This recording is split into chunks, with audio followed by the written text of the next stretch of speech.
end, talking about the problem of flavor, in particular from the leptonic point of view. So let's first of all recap from yesterday. The fact that you can have three options for neutrino masses. We talked about Dirac masses, which are of the kind nu left bar, nu right.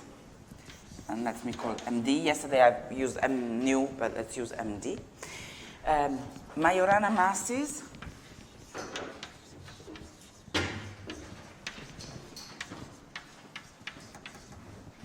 which are of the kind n left transpose, the Majorana mass, C dagger, nu left. And then we talked about the case in which you have Dirac plus Majorana, so the combination of the two.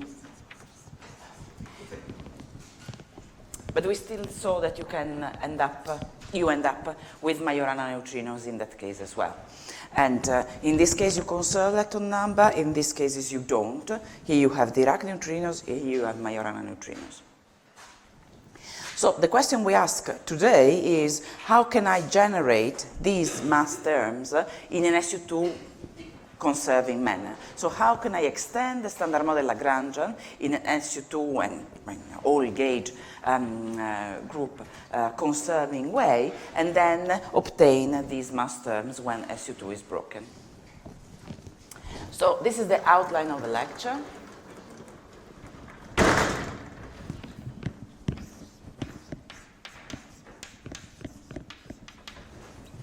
So first of all, we look at neutrino masses and the standard model.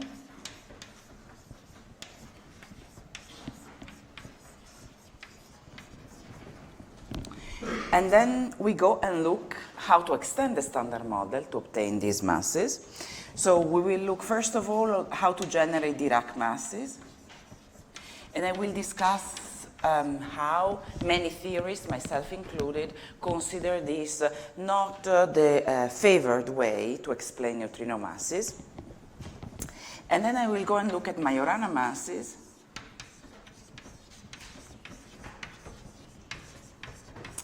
First, we'll talk about the Weinberg operator.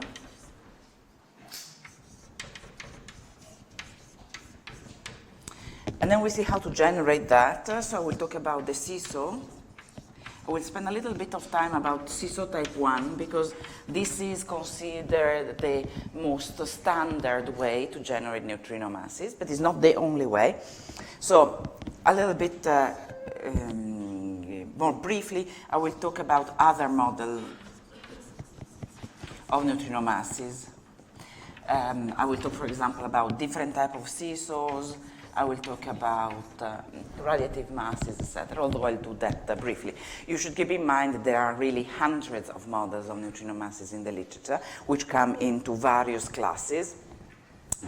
And one of the questions that I will try to address very, very briefly is what kind of signatures this model give you in addition to neutrino masses. So how can we try to distinguish between different models, at the very least, the scale of the neutrino mass generation. And right at the end, I will talk about the leptonic flavor model.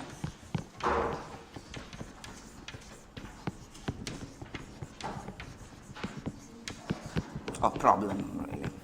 And I will talk about different kind of models which can explain the flavor structure as we observe it. Okay, so this is our outline. So let's start with looking at neutrino masses in the standard model. So those are the mass terms I can write down.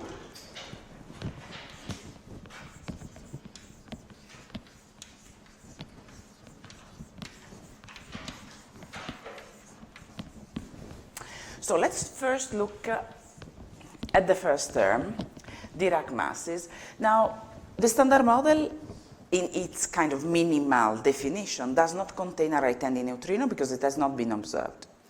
So you cannot write down a Dirac mass term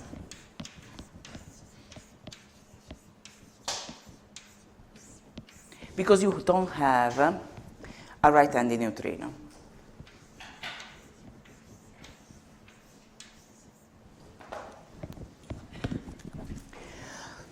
of course, the first thing you do, you introduce a right-handed neutrino, and then you can write down this mass term. Nevertheless, it's problematic because it's not SU2 invariant. So the next thing we do, we look at how I can generate that in an SU2 invariant way, and you can imagine it's very simple. I couple the leptonic doublet to the Higgs. Now, how about a Majorana mass?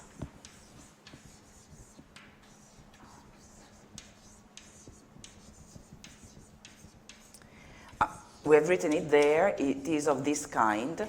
So you don't need right-handed neutrinos. You don't need to extend the standard model particle content. However, if you look at how this behaves in an SU2 transformation, this belongs to a 1/2, this belongs to a 1/2, and when I do this specific combination, I don't obtain the singlet, I obtain the triplet, I obtain the one combination. So this is not SU2 invariant, and therefore I cannot write it down as such. So how can I cure this? We'll see in a couple of minutes that this can arise if I extend the standard model with non-renormalizable terms. Or if I add here, if I want to get a singlet, I can do triplet, triplet, and that combination can give me a singlet out of it. So if I add here, for example, scalar triplet, which gets a VEV, this can induce a Majorana mass term. This is called the seesaw type 2.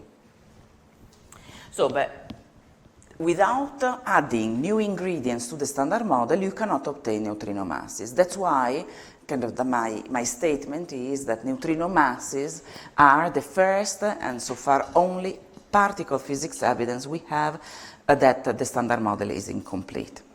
And I should mention right away that I think there is another very strong evidence for physics beyond the standard model, which is dark matter. But we don't cover this in these lectures. Okay, so let's look at now Dirac Masses BSM. So now we extend the standard models. And let's first look at the Dirac Masses.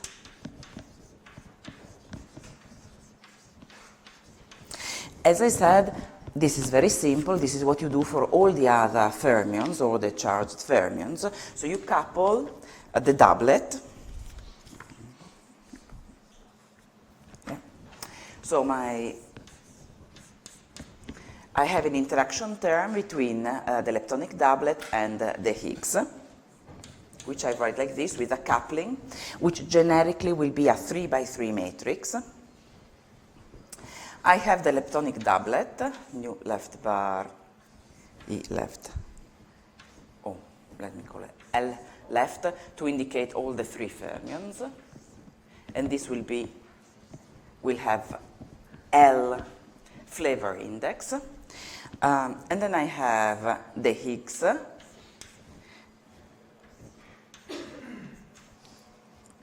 minus H minus.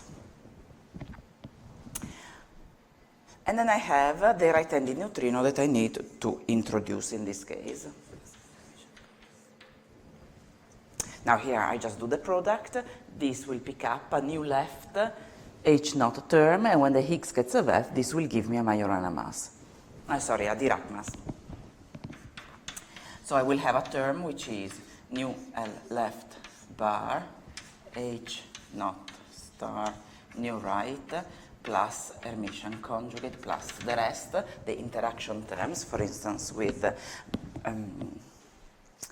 and then when this H0 gets a VEV, so when gets a VEV VH over square root of 2, this will give me a mass term VH over square root of 2 nu right plus Hermitian conjugate plus now the interaction, for instance, of nu with the Higgs.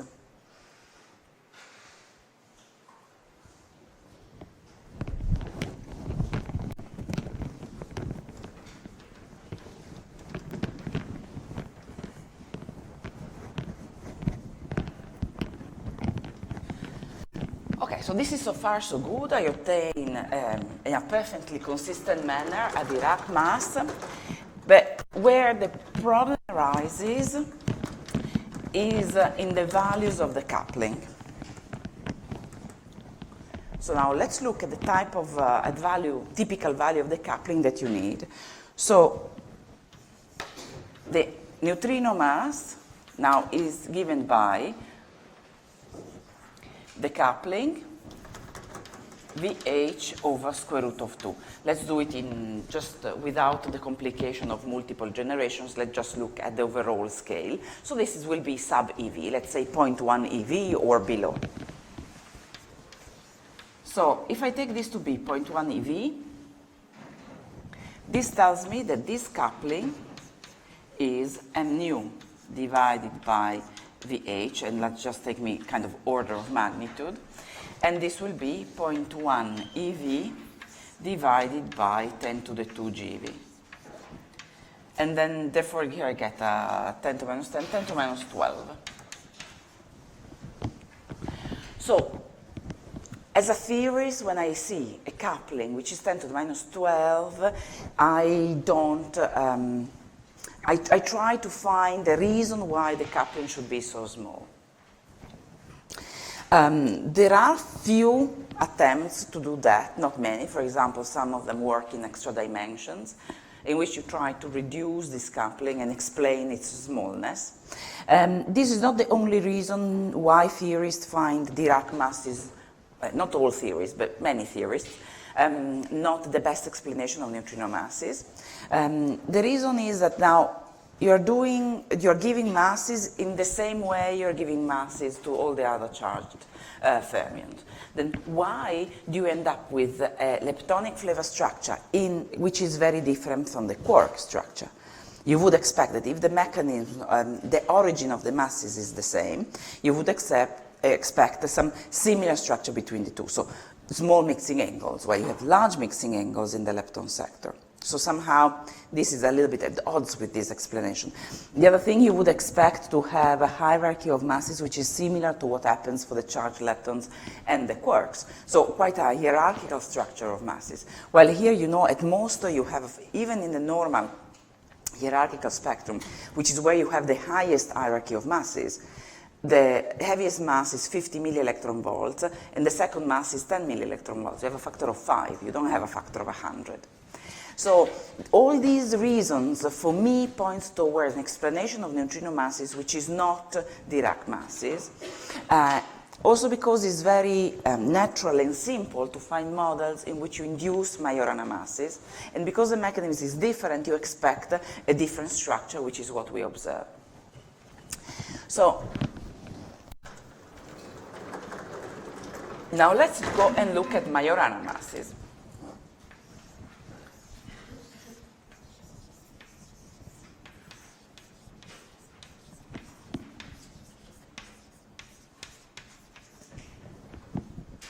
So I said that term there, I cannot write it down directly in the Lagrangian, and let's not introduce for the time being a triplet. I'll do that a little bit later. However, I can still obtain that type of term, and I want to write it properly, so I will use these notes. So I can extend the standard model in the Majorana case, introducing a term which is of this kind. So I have L transpose dot H bar star. Now, this term is a CO2 invariant because this is a doublet. This is a doublet. This is a conjugate of the Higgs. Just for clarity, H tilde is I sigma 2 H star. So, and here I have the 1/2 combination, which is the singlet. So this is a CO2 invariant. It respects all properties, no problems. Then I can have two of these. Tilde dagger with a C dagger in between. Sorry, H tilde dagger dot L. Now, this combination here, once the Higgs gets a VEV, will give me exactly the term nu left transpose nu left. What is the problem of this term, though? Why couldn't I add it when we discussed it in the standard model? Why this is beyond the standard model? Yes, it's a dimension 5 operator, right? 3/2, 1, 1, 3/2. So what does it mean? That here in my coupling, I have a mass scale in the denominator. So this is an effective term of a higher theory, whose UV completion we are discussing in a minute. There are various ways, but the simplest way is the seesaw type 1. So as I said, when the Higgs gets a VEV, this will give you exactly the term you want, VH squared divided by 2, and then you will have nu left T, C dagger nu left, which is the Majorana mass term. Notice that this breaks Lepton number by 2 units, because you have the transpose, not the dagger, of the leptonic doublet. So this breaks Lepton number, and is commonly called the Weinberg operator.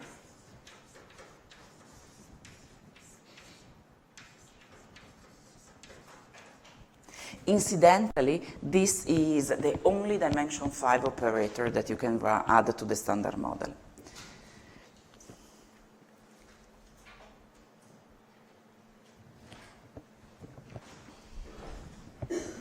So, as you know, what this lambda tells me, as I said, this is an effective field theory, it's an effective term. And you have seen this also, I think, in Luigi's lectures. In any case, you know that very well from the standard model. How you go from the 4 fermion interaction to the standard model.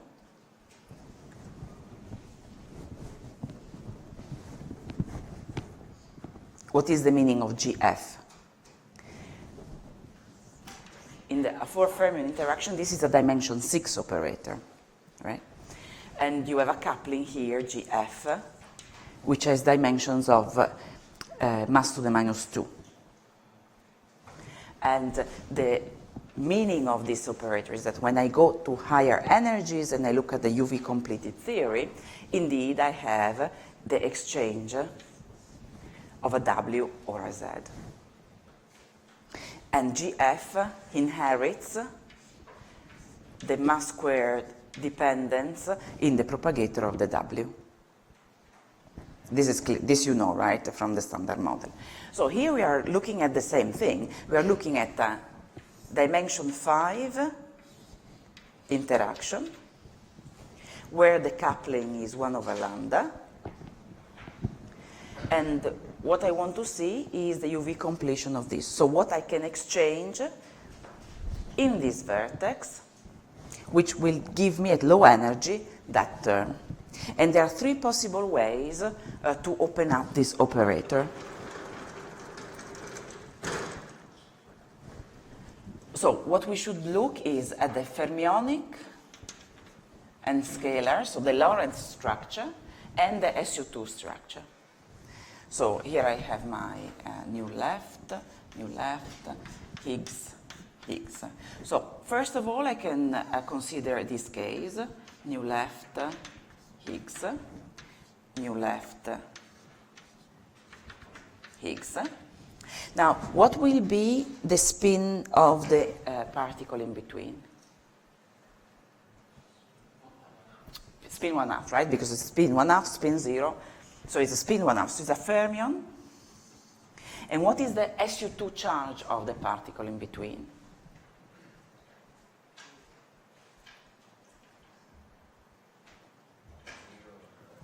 Zero?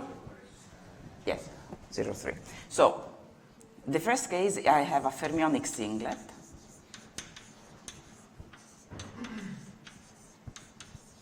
Let me call it NR. I use N instead of nu to indicate that this lives at some heavier scale. And this is called the seesaw type 1.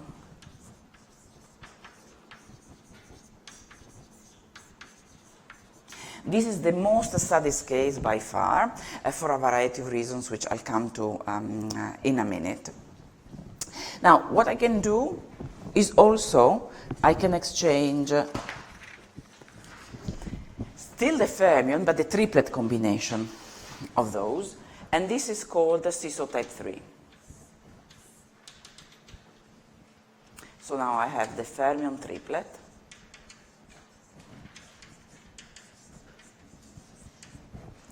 and this is CISO type 3.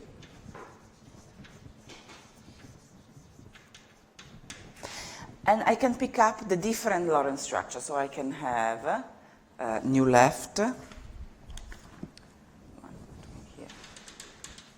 I have the Higgs here.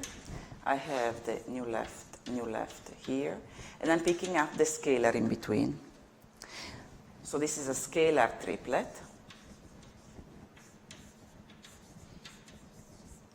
This is called CISO type 2.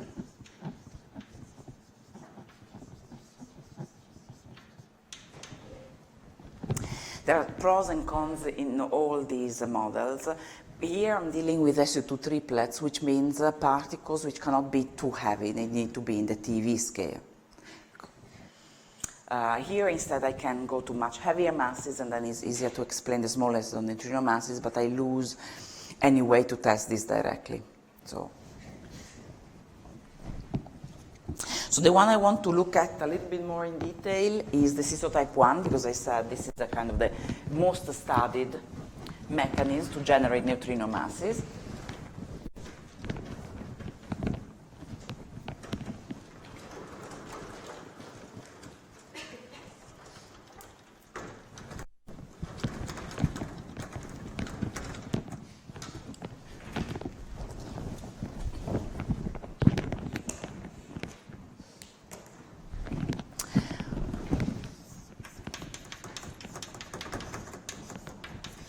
So let's look at CISO type 1. So as you see there, we need to introduce a fermionic singlet.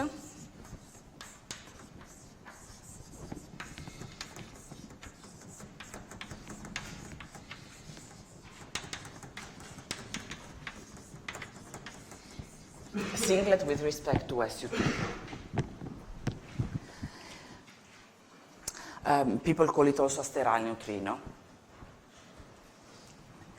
So if I do that, then I can add the various terms to the Lagrangian. In particular, I can add an interaction term between L and H and R. This will give me a Dirac mass.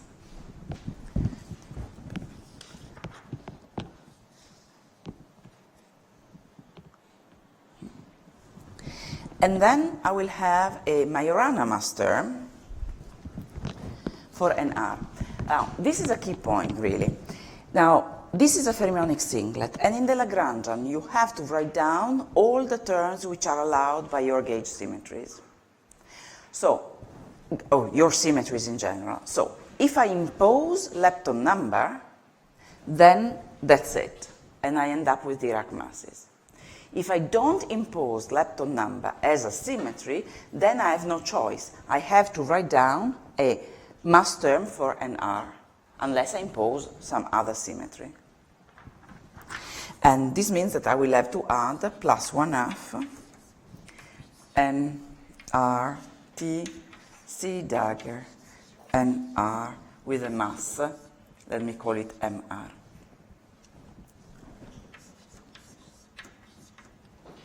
So I think this for me is a very important point, because people say, oh, you just introduce a right-handed neutrino, you have Dirac masses through the coupling to the Higgs, you explain neutrino masses, this is not a departure from the standard model. But I don't think that's correct. Even in the case you want to explain neutrinos have Dirac masses, we said before that in any case as a theorist I don't particularly like, even in that case, that is a major departure from the standard model, because you are imposing Lepton number as a conserved symmetry. Lepton number in the standard model is an accidental symmetry. It happens to be there because I give you the gauge structure, I give you the particle content, you write down all the terms, Lepton number is conserved. But it doesn't have a deeper meaning. If you have Dirac masses, you are promoting that accidental symmetry to be a fundamental symmetry of nature. If you don't do that, you end up with this Lagrangian here.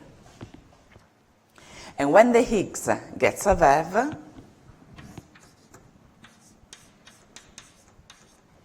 then this will give you a Dirac mass term. Here you have a Majorana mass term. So what you have to do, you have to write down your mass matrix, and you need to diagonalize that to find the masses of the neutrinos and the mass states. So your Lagrangian will become 1/2.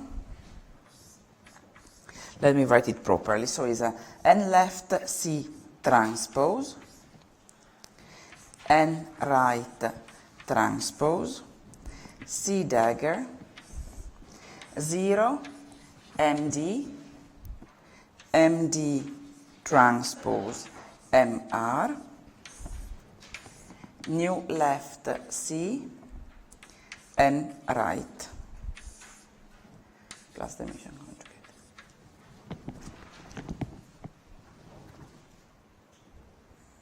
Or without, actually. This is not here.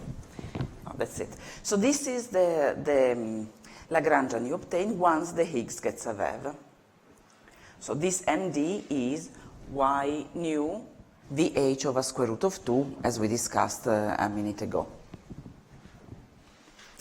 And so what do I need to do to find the masses of the neutrinos? I need to diagonalize this mass matrix. Now, this is diagonalizing a 2 by 2 mass matrix, which I assume you know how to do very easily.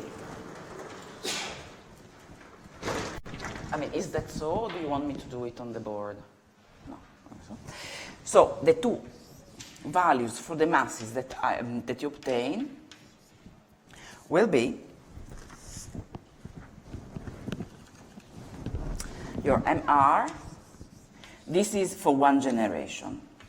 To understand the scales I deal with, remember that generically I have 3 active neutrinos, and I can have a certain number of right-handed neutrinos. At least 2, otherwise I cannot generate 2 mass square differences. Normally I would have 3, so all of that are 3 by 3 matrices, and that is a 6 by 6 matrix. So it becomes much more complex. But here we just look at the overall scale prediction. So for one generation, what I get is MR plus minus the square root of m squared plus 4 md squared divided by 2. And the basic idea here is we're talking about an effective field theory, so MR is much, much heavier than MD. MD is at the electroweak scale, MR is much bigger than that. So we take the assumption that MD is much smaller than MR. And then we obtain that one state remains at the MR scale. This is the heavy neutrino, mainly in the n right direction. And the other one picks up a mass, which is md squared divided by mr.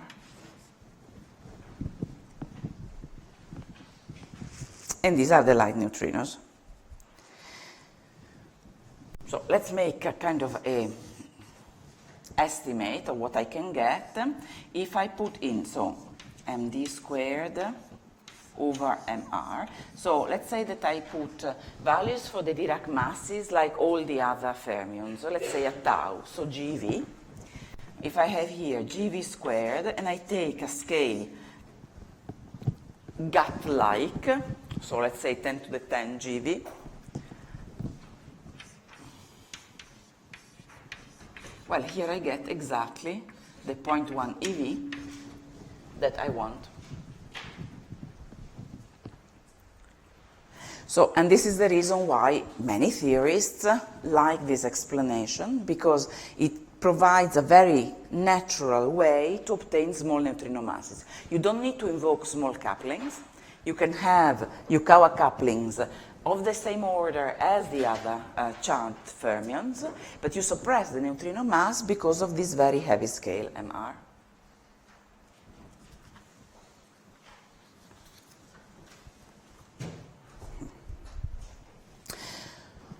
Other good features of this is that you can embed it in gut theories. Who knows, do you know a bit about gut theories? some. So, for instance, one of the most studied groups is SO10. And SO10 contains exactly a particle which has the properties of an R, is a singlet of, with respect to the standard model gauge group. And you can write down then terms which lead you to this structure. Another very important consequence that actually we're going to discuss in the afternoon is leptogenesis. Now, this NR is a particle that you can expect was in thermal equilibrium in the early universe because of its interactions, Yukawa interactions with the rest of the particles. And then when it decays, it can lead to a lepton asymmetry and then a baryon asymmetry. So these are kind of all important features of the seesaw. You can lower the scale. Of course, I can always lower the coupling. I lower MD, I can lower MR. So if I want, I can bring this scale down to the TV scale. Why people are considering that? Because if you have particles at 10 to the 10 GeV, you are not going to produce them and test them directly. But if you lower the scale at the TV, then maybe there's the chance, especially if they have additional interactions, to produce them and see them at the LHC. You can even lower this scale. I mean, you can lower it wherever you want. You can bring it down to the EV. These are called low-scale seesaw models, and they have interesting features in the sense that, for instance, you have a sterile neutrino which mixes with the other neutrinos and can lead you to oscillations, etc. So the phenomenology, in some sense, the scale at which you put MR can go from the EV to the 10 to the 14 GeV. And you have to adjust the Yukawa coupling accordingly. So it's your choice. If you don't like very small couplings, you cannot lower the scale too much. If you want phenomenological consequences, you have to live with a small coupling. So it's a trade-off if you want, and it's your kind of preference.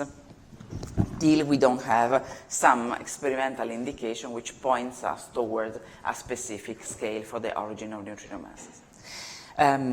So these are also the negative aspects of this model, the difficulty of testing this framework. And that's why people have looked at these other possibilities as well. Once I have triplets, I can produce them via gauge interactions at the LHC, and therefore I can study them in colliders. So in recent years, essentially since the LHC started, a lot of emphasis in theoretical neutrino physics has been put at looking at neutrino mass generation at scales accessible at the LHC, so around the TV. So let me give you briefly the properties of these other types of seesaw models.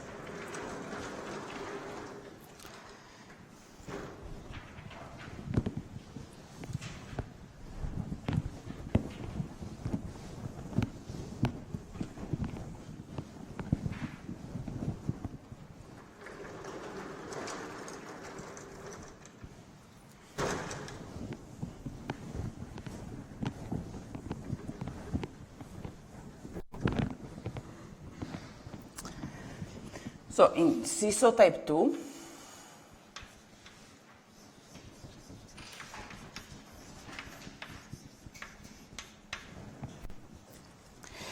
you introduce a scalar triplet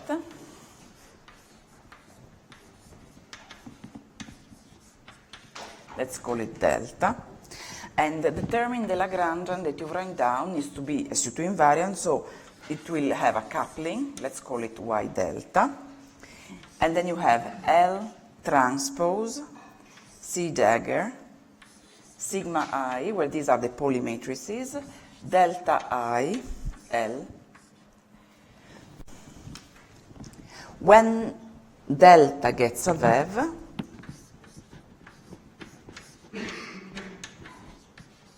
this will lead you to a Dirac mass for the neutrinos.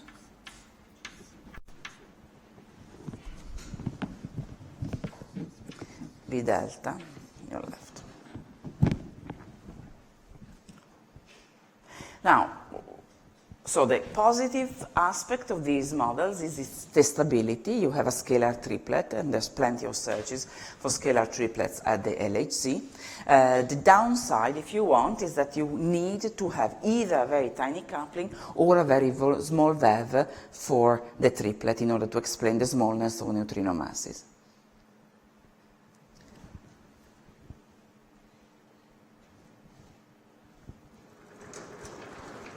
And CISO type 3 works very similarly to CISO type 1. I don't even write it down. If you look at the neutral component of the fermionic triplet, the Lagrangian is exactly that. And when the Higgs gets a VEV, you reproduce exactly this structure, which is both, that gives you the positive and the negative. The positive is that now you have a fermionic triplet, and therefore you can search for it at the LHC. The negative is that the fermionic triplet needs to have TV scale masses, and therefore now I have a TV scale here, and which I need to pay with a smaller Yukawa coupling. So again, pros and cons. One positive aspect is that even if I have a small Yukawa coupling, because so this will induce very small mixing between the active neutrinos and this heavy. So to produce this heavy particle via mixing is very suppressed at the TV, at the LHC. However, it has gauge interactions, so you can produce it via gauge interactions, and then it can decay, and you can look at the signatures, etc. There's a very broad literature on this type of physics. There is another type of model that I want to mention because in my opinion, has really flourished in recent years in terms of physics research in neutrinos, which is the extensions of the CISO.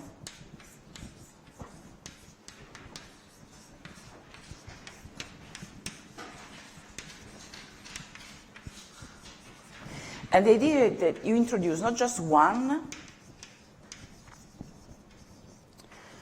but two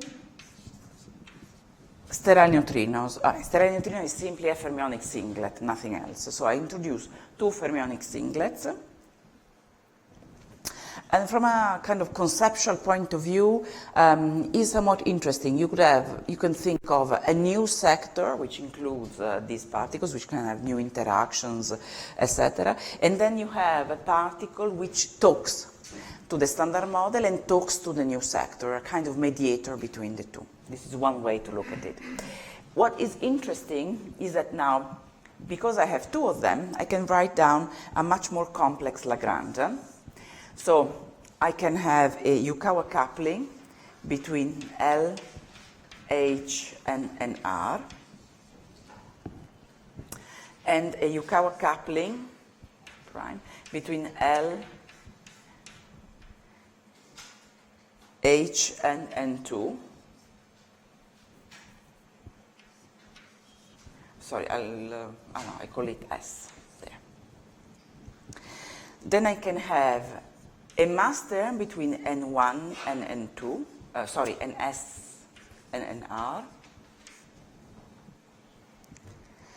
And then I can have Majorana masses for both of them. So I call them mu prime and RT C dagger Mura and R, and mu and S transpose C dagger and S. I forgot about factors of 2 and signs, just to look at the structure of this Lagrangian.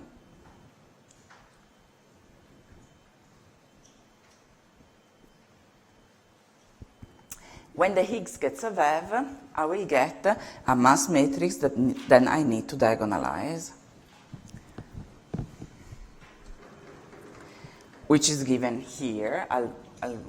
The mass matrix that I need to diagonalize is, I have a 0 in the new position, and this is guaranteed by SU2. So this is in the new left, and R and S bases.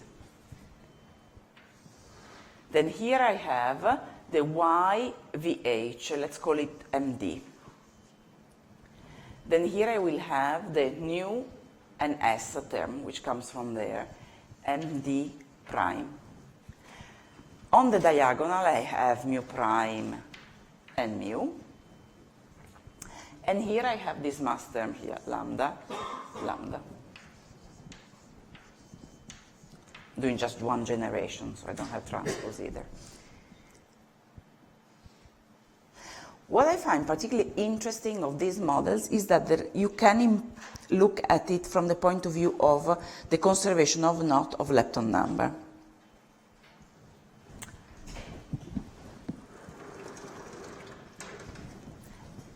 And the Lepton number, by definition, is a symmetry under which the leptonic doublet is charged with charge 1.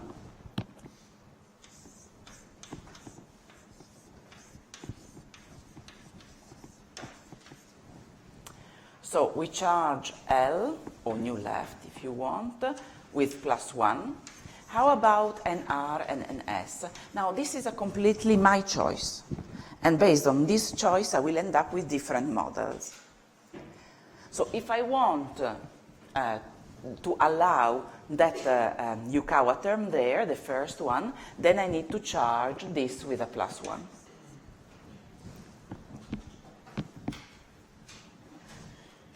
I should do a little bit more carefully because it depends. Let me do this as a C. Okay. If I don't charge this term, then what I'm allowing is MD, but I don't allow MD prime because breaks Lepton number. I don't allow lambda.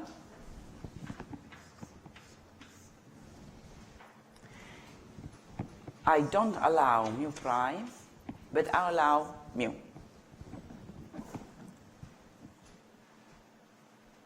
So this is one choice I can make. And then I can say, okay, the Lepton number is a global symmetry. I expect that it can be broken, so maybe by small terms. So if I have a quasi-preserved Lepton number, these terms can be there, but they will be small. Now, if I have exact Lepton number, can I have Majorana masses? No, right? Which means that the masses need to depend on the terms which break Lepton number. So will depend on these terms here. And if I assume these to be small, this explains the smallness of neutrino masses. So if you want, it's a different approach to the smallness of neutrino masses. You're explaining it not because of a very heavy scale, but because you have a quasi-preserved leptonic symmetry. You can have other choices. You can charge nu left, nu right, and nu s. In this case, for instance, you don't obtain this case. You allow MD, you allow lambda, while mu prime and mu need to be small.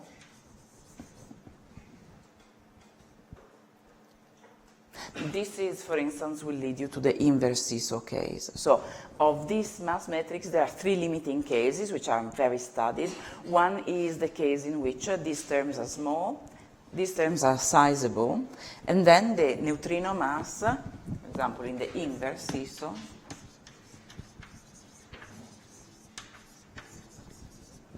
the neutrino mass turns out to go like lambda squared,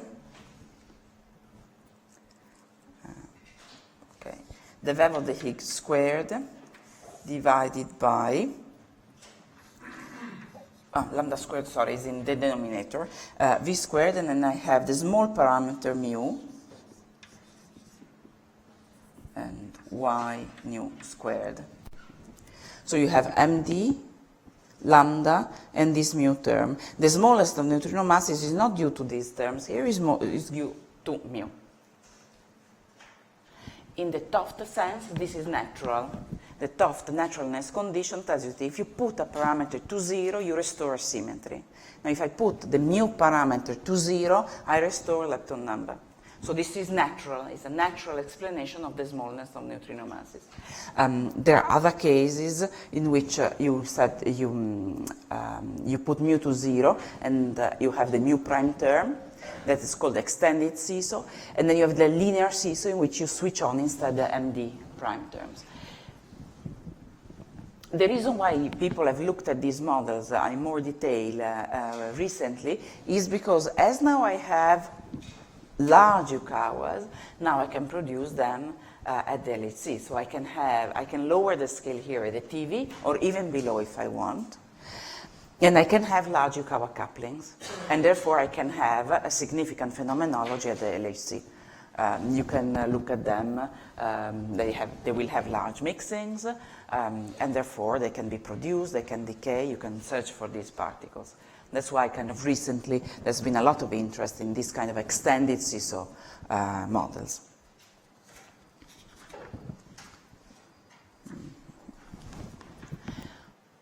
So, kind of to conclude this review of neutrino models, I want just to mention two other things. People have looked at models in which you suppress neutrino masses because they are not there at tree level.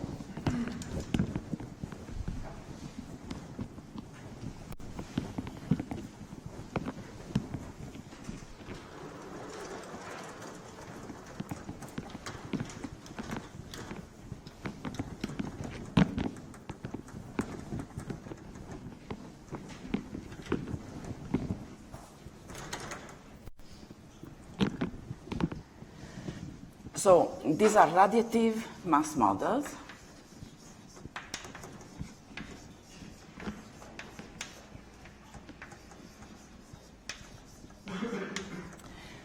Now, again, the literature is very, very vast because it depends on the particles you put in the loop. But that just to give you the basic idea, I will couple the neutrinos. And here we'll have some fermion and some scalar.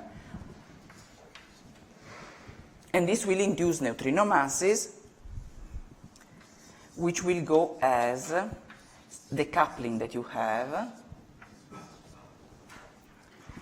This is just a generic coupling. It's not SU2G. It's just some generic coupling. You will have some pi's in the denominator. And then you will have some function of the masses that you have here.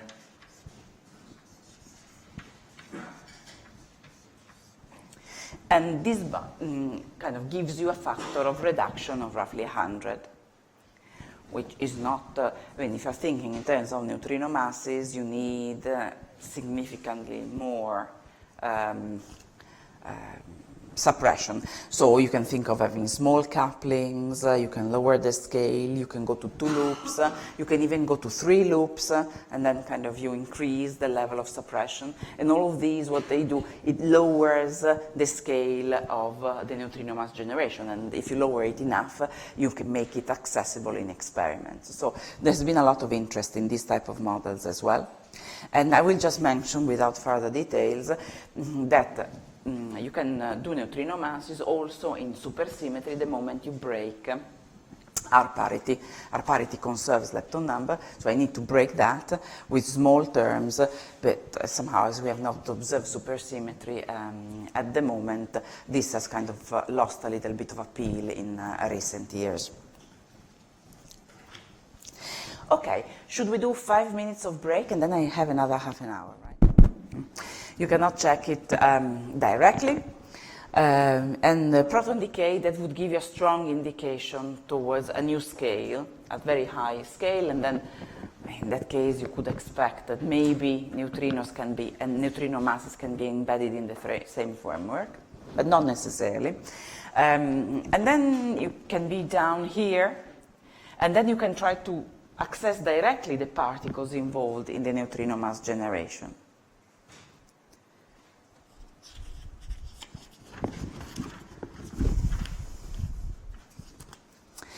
A typical example, does any of you work on LHC phenomenology? Okay, no, but you are, most of you are phenomenologists, so I'm curious to know what you're working on then. Okay, but here we have a prime example of LHC phenomenology, yes. Okay, we'll talk about that at the end of the lecture. But so there's been a lot of interest in looking for these particles at the LHC. For instance, if I'm looking at a seesaw type 1,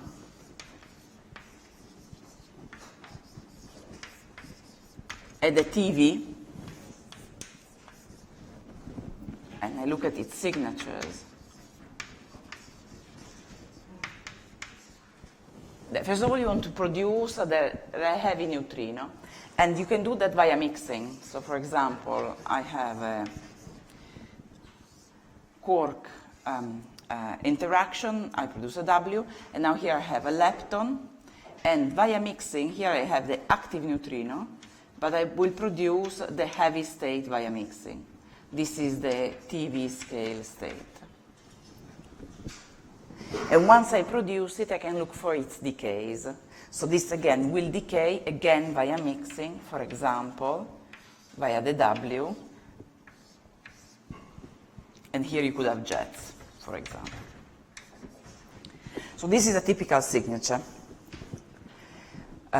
Multi-leptons and jets. It becomes particularly interesting because this is a Majorana fermion, so you could have the same charge here. This is the same sign lepton.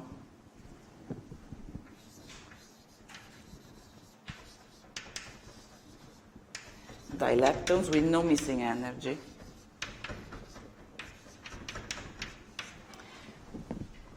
And this is very specific signatures that Atlas and CMS and LHCb are looking for. This is just to give you a little bit of an idea of the kind of searches you can do. I can also make my own comment here. The mixing is very small because you have a TV scale seesaw. So unless you go for those kind of extended models that I talked about, then the production of this heavy neutrino will be suppressed by the mixing. So it's very difficult to see a sign-sign dilepton signature in seesaw type 1. What I need to do is somehow produce it in a different way, which could be, for example, this has new interactions.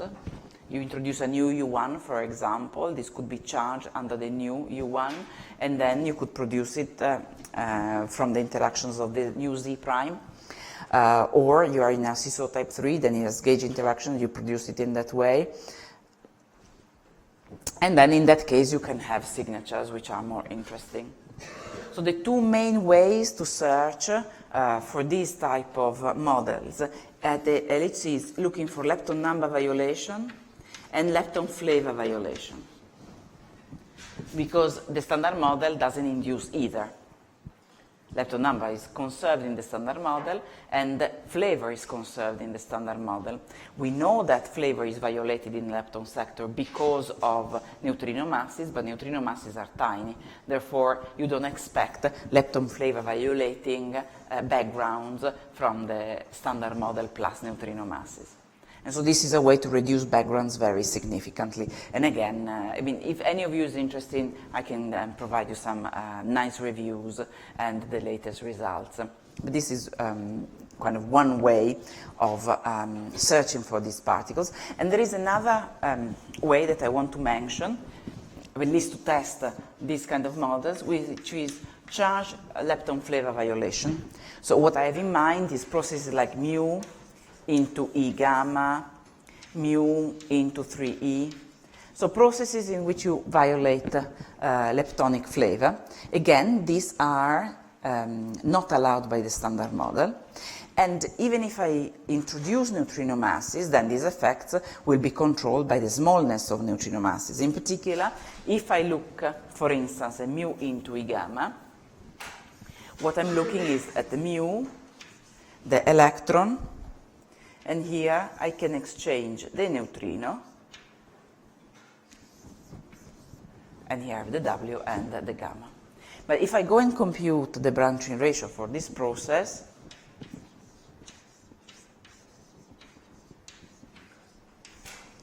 this goes as, well, I have an alpha coming from this vertex here over some factor. And then I have to sum over I have to exchange nu1, nu2, and nu3. And I will pick up a mixing between nu mu and the massive neutrinos in this vertex, and a mixing between nu I and nu e at this vertex. So I have a nu I star u e I, and then I will have the dependence on the masses, delta m squared I1 divided by mw squared. All of this squared. And now you're paying the price of the delta m squared over the mass of the W. So as you can imagine, this is extremely suppressed.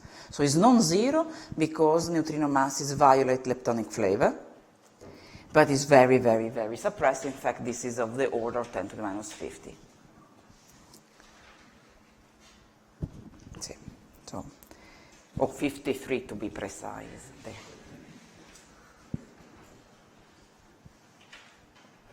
Notice also there is a kind of a Gibbs mechanism at play. The terms which come with the same masses, here you have a sum over mu I star ei, and this is the u mu u dagger, or u dagger u mu e term, which is 0. Right? So that is a further suppression that leads to this smallness here. Of course, the moment I start having masses in between which are not negligible, so here if I'm exchanging now, instead of a light neutrino, a heavy neutrino, then I don't have this suppression anymore. And in fact, this is a way to test these models of neutrino masses and the existence of heavy sterile neutrinos. Heavy, talking about GeV scale. Of course, the best situation is when kind of this particle is at the electroweak scale. Generically, when you introduce a new model of neutrino masses and you introduce, therefore, new sources of lepton flavor violation, you have to be careful that you're not inducing properties of processes of this kind, because the experimental bounds are quite strong, 10 to minus 10, 10 to minus 11, 12, depending on the specific process. And right now there are plans for experiments to improve on these bounds very significantly. And so this is kind of an area to watch. So this is to give you an idea of how I can try to test neutrino mass models. What I want to do in the final 15 minutes or 10 minutes is to look at leptonic flavor. The reason why I'm devoting so little time to leptonic flavor is because either we spend the full 5 lectures on it, or otherwise it becomes very difficult to cover in a meaningful way in a lecture. The reason is that there's not emerged really a paradigm for neutrino masses, for neutrino or leptonic flavor. In neutrino masses we have the seesaw type 1 that we can study a little bit more in detail, and then there's these other kind of class of models that we can look at. In leptonic flavor, there are many different approaches. I would say the most studied one is that of flavor symmetries, but even in flavor symmetries, people have looked at a really huge number of different models using different type of groups as a flavor symmetry and different ways of breaking it, etc., etc. And I don't think that there is a standard model of leptonic flavor. So what I want to give you here is a little bit a flavor of how it works without going too much into the details. And then if you are interested, again, I can suggest some reviews where you can find much more details than what I will give you.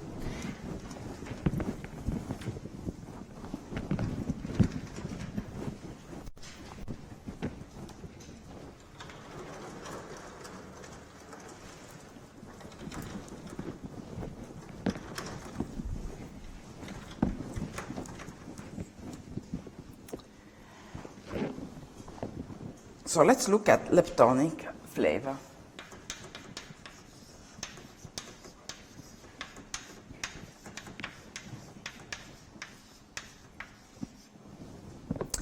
And the basic idea is the following. So you will try to write down a theory, which means a Lagrangian, which will give you a mass matrix that then you need to diagonalize to find the values of the neutrino masses. So this is the basic point. So you will have a mass matrix. So your theory will give you a mass matrix. As we discussed before, it could be through the seesaw, it could be through the radiative models, whatever theory you have for neutrino masses, but we will need to give you a mass matrix for it. And this mass matrix gets diagonalized, as we discussed yesterday, through a congruent transformation. So I use a mixing matrix U, and I have U dagger here, and this is the diagonal mass matrix which contains the three values of the masses for the three light neutrinos. And in this way I have the masses in M diagonal, and I have the massive states N left, given by U dagger, nu left. These are the flavor states, and these are the mass states.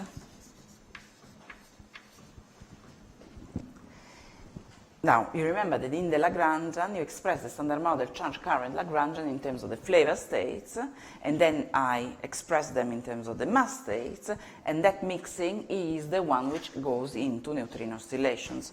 So this term will enter the standard model charge current Lagrangian, and from there into oscillations.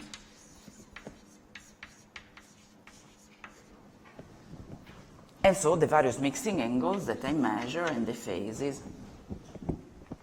So this is kind of the conceptual link. This is what I'm trying to explain, and therefore I need to have a principle which gives me a certain structure of this mass matrix. Let me give you a very simple example. So let's think of the maximal mixing angle, theta 2,3. Let's say if it turns out to be 45 degrees, what kind of structure can give me a 45-degree mixing angle? Well, very simply, if I have my MM, let's do it in 2 generations for simplicity. This will be given, this is a symmetric matrix. Now, if B is much bigger than A and C, for example, then what is the mixing angle? The tangent of 2 theta is going to be equal to 2B divided by A minus C. And this is much bigger than 1, which means that my angle is pi over 4. 45 degrees as I wanted. So if I have a symmetry which enforces this, then I can explain 45 degrees. That's why 45 degrees is a special number. The other special number is 0. Theta 1, 3 is not too far from 0, although much farther than we would have expected 10 years ago, or many theories expected 10 years ago. So this is the basic idea behind flavor models. I try to find a reason, typically a symmetry or some other reason, which gives me a special structure of this mass matrix. And this will then explain special values of the mixing angles. So in reality, it's slightly more complicated than this, of course. Remember that you have to diagonalize also the charge lepton mass matrix. So I have a theory which will give me the charge lepton masses and the neutrino masses. So on one side I will have my charge leptons, L left prime bar, with a mass matrix for the charge leptons, L right prime, and I will have the neutrino as well. So L left C bar the neutrino mass matrix and L left. And I have to diagonalize both of them. So the diagonalization of this will give me a V left dagger, M left, V right. And then I introduce V right, L right prime, V left, L left prime bar. So this diagonalizes the mass matrix, and I obtain ML diagonal with the three values, the electron mass, the muon mass, and the tau mass. And what we call the electron, the muon, and the tau, which now I write here without the prime in the new basis.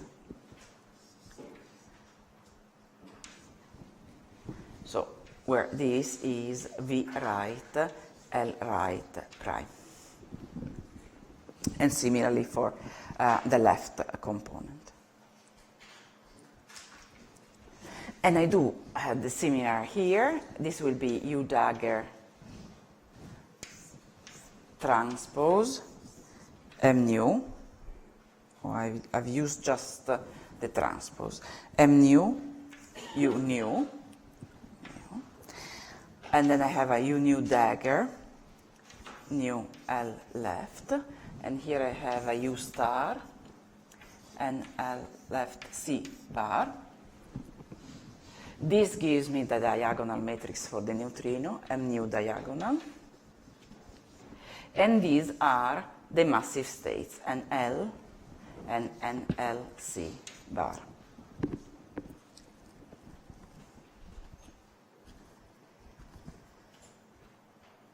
Now, the standard model Lagrangian is G over square root of 2 L left prime bar gamma mu nu left W mu. So now I will get a matrix U from here and a matrix V from there. So I can rewrite this.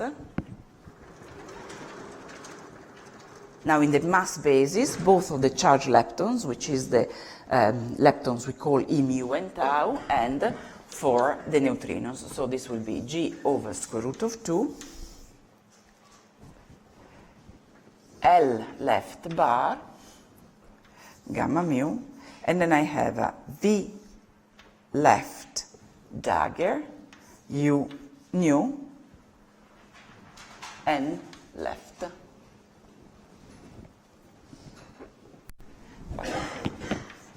So the one that I called the PMNS matrix in the first lecture, the one that I observe experimentally, is the combination of these two. So what I measure experimentally is, from a theoretical point of view, the product of the matrix which diagonalizes the charged lepton mass matrix and the one which diagonalizes the neutrino masses. And that is where the beauty of, for instance, a mechanism like the seesaw emerges. Now, for example, in the seesaw,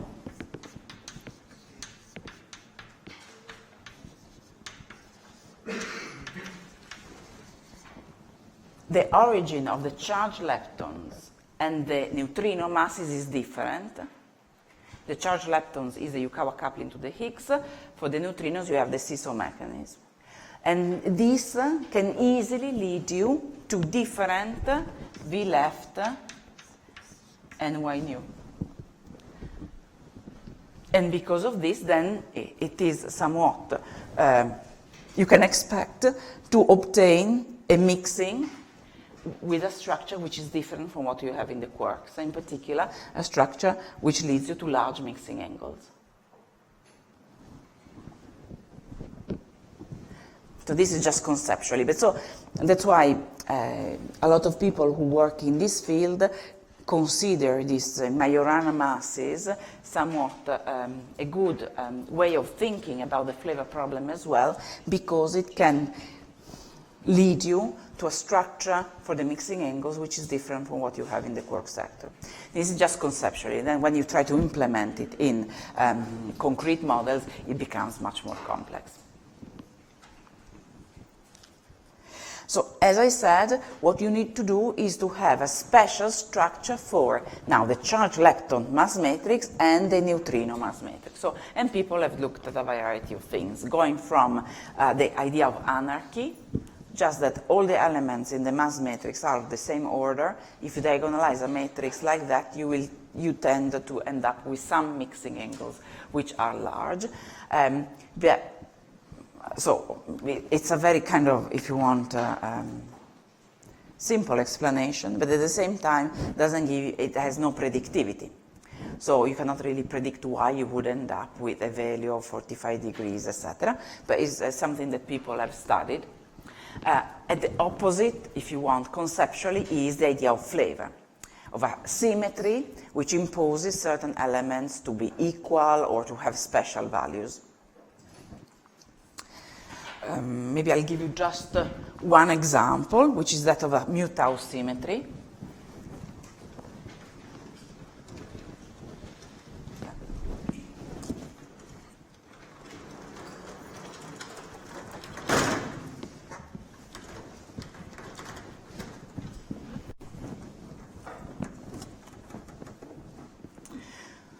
So if you are thinking of looking at behind the flavor problem, what is behind the flavor problem? As I said, there are many different approaches.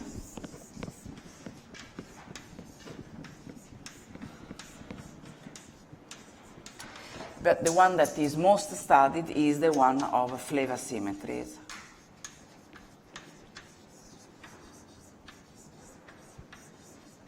A flavor symmetry is a symmetry, so a group which acts in the flavor space, so transforms the E, mu, and taus, etc. So, and let me give you an example. That of a mu-tau symmetry.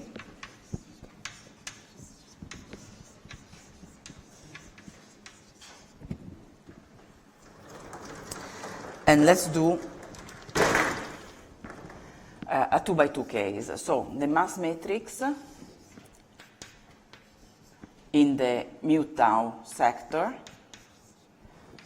because of the symmetry, will be something like this: A, B, B, A.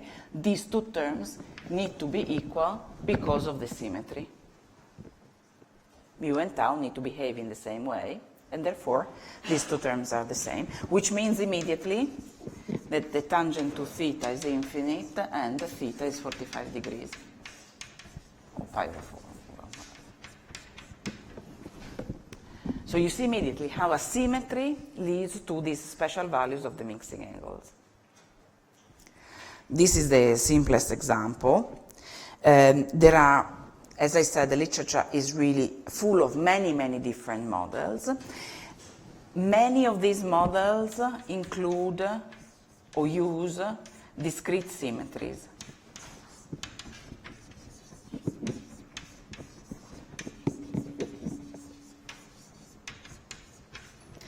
You know what a discrete symmetry is. What is the simplest discrete symmetry you can think of? Z2. Right?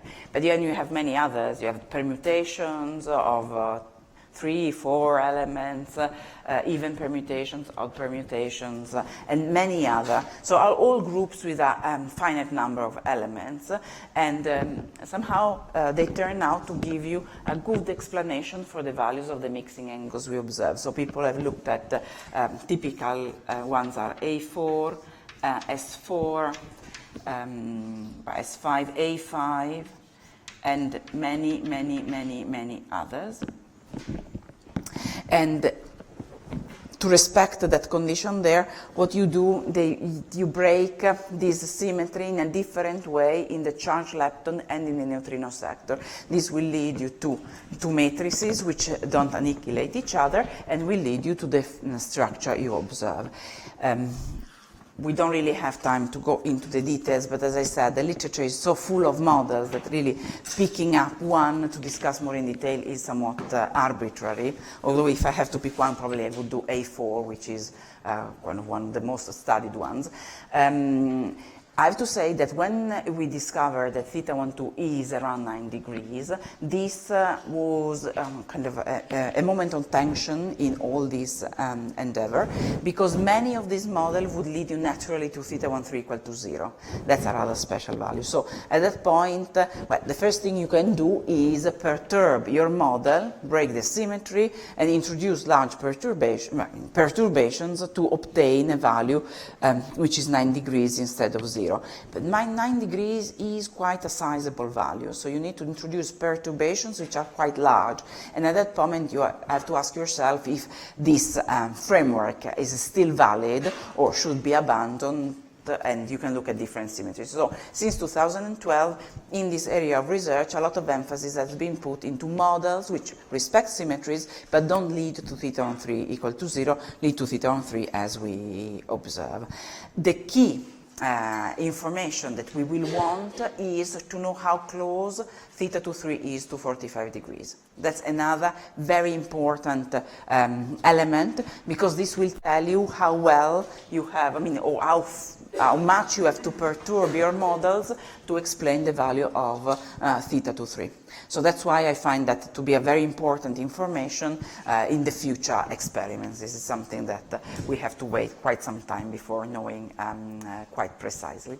So this concludes this part, and this afternoon what we do is going to be neutrinos in the universe, so neutrino decoupling, leptogenesis, and briefly we will discuss sterile neutrinos. Some people ask me what is the current situation, etc. So I will do that at the end of this afternoon lecture. Thank you.